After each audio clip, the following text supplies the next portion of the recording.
D'où vient l'eau du robinet?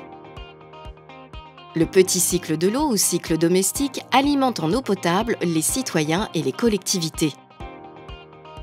La première étape consiste, via des stations de captage, à prélever localement l'eau dans les nappes phréatiques ou dans les eaux superficielles comme les lacs et les rivières. En France, il existe 33 200 captages.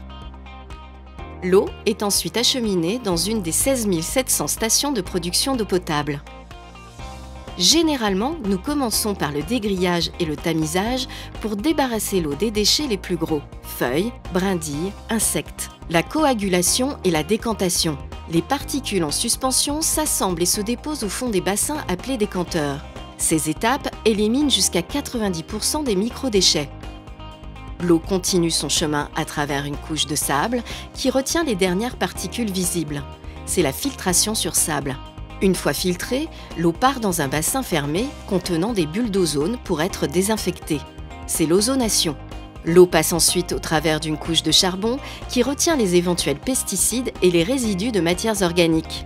C'est la filtration sur charbon.